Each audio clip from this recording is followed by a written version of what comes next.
আমরা বৃদ্ধাশ্রমের বিপক্ষে না। বৃদ্ধাশ্রম একটা ভালো জায়গা, ভালো কাজ। আমরাও চাই যে ওর যদি কোনো মিল্টন না থাকে, জিজ্ঞেস করতে গেলে ও মামলা দিয়ে দেয়।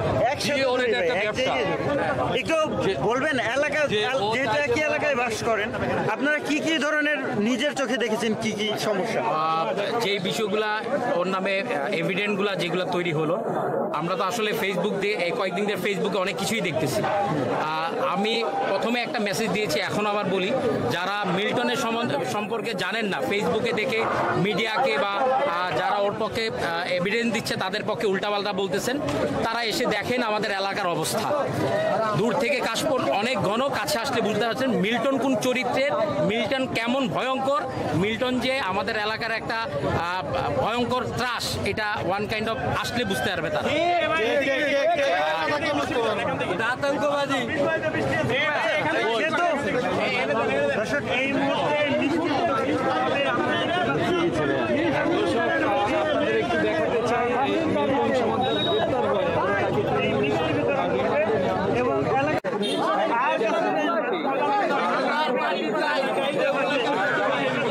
আসলে মিষ্টি বিতরণের কারণ আমরা মুক্ত। আমাদের এই মিল্টনের যে আজকে গত কয়দিন আগে যে অ্যারেস্টটা হলো, ডিবিওকে নিয়ে গেল, সেটার আচ্ছা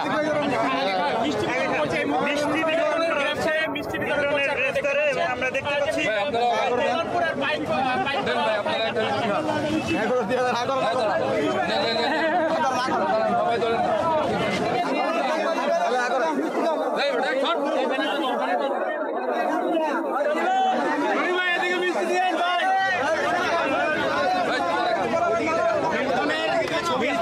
আইনগত ব্যবস্থা নেওয়ার কারণে প্রশাসনকে অনেক ধন্যবাদ জানাই।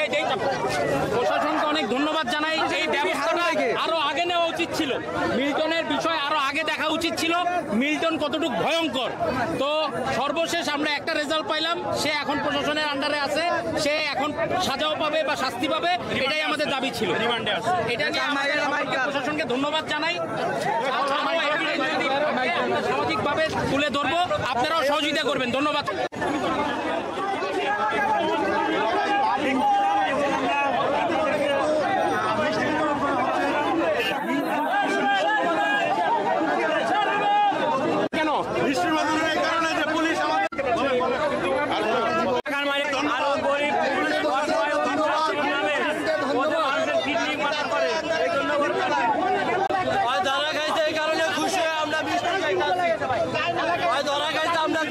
কয়টা খাইছেন?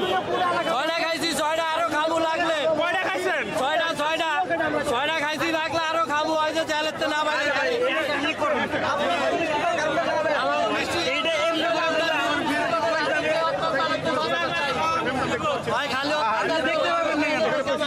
আপনি তো আমার ডিস্টার্ব করছেন।